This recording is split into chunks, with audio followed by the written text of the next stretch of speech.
Today, along with every other day of the year, we should be honoring and thanking veterans. But why not go above and beyond that?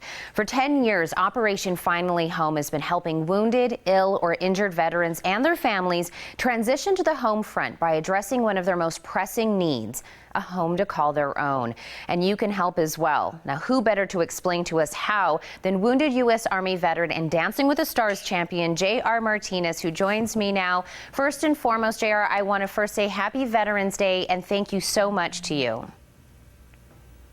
Well, thank you very much. And if I may, I want to say Happy Veterans Day to all the veterans watching and their family members as well. And thank you for your sacrifice and your selflessness and just everything that you've done to defend this freedom and fight for our freedom, and really much appreciated. And thank you for the time today. Absolutely. I'm very honored to be able to talk about Operation Finally Home and what they do. So I kind of gave us a little bit of an idea, but explain a little bit more about what they really do for the veterans and their families. So they build custom mortgage-free homes for the fallen, for the widows of the fallen, I'm sorry, for wounded, ill, and injured, and widows of the fallen, sorry. And, you know, the way that the process they do it is really amazing, and essentially finding the right veteran, a veteran and a family that ultimately want to continue to grow and want to continue to, you know, just need that help, you know, that have maybe financially have taken obviously a hit because the veteran, you know, he or she cannot work, and maybe the family member's a caregiver, and so there's only one income, and you know, their credits maybe been affected by the time that they spent in the recovering process. And so there's so many things that ultimately kind of, in for lack of better words, handicap a veteran and a family to ultimately have a piece of that American dream, which is to be able to own a home. So, you know, the way that we do it, we pretty much leave it up to the builders. We go to the builders and we say, hey, listen, we'd love for you to partner with you, and we'd love for you to donate all of the supplies and pretty much everything that goes into building a home for a veteran.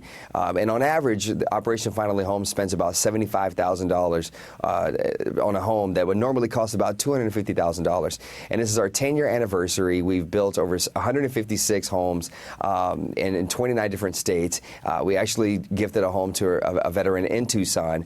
And there's a lot of veterans that are in that area and are surrounding areas. And I know people normally, traditionally, they care, they want to get involved, they just don't know what they can do. And I think we have a really cool, fun way of actually kind of supporting Operation Finally Home. We've teamed up with a company called Sword and Plow that takes recycled military items and creates really cool, fashionable, stylish backpacks. And the campaign is called A Weight Off of Their Shoulders, because when they are deployed, they have their rucksacks on, and there's a lot of weight in those rucksacks. But when they come home, they still have a lot of weight on their shoulders. You know, it may not be the same kind of weight, but it's a different kind of weight. And by gifting them a home, we alleviate some of that weight, and we allow them the freedom and the less anxiety and less stress to be able to pursue different things that they want to pursue and figure out this new normal, this new life that they have. And so if you purchase one of these bags, 100% of the net proceeds will go to Operation Finally Home.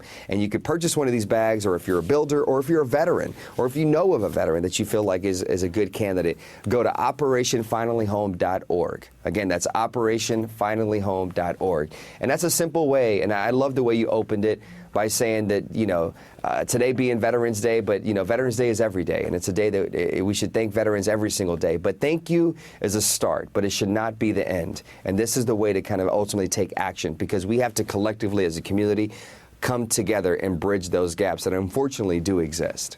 Well, J.R., and before I let you go, on a personal standpoint from yourself, and I'm sure you've talked with a lot of other veterans that have benefited from this operation, what does that really mean to them and to their families?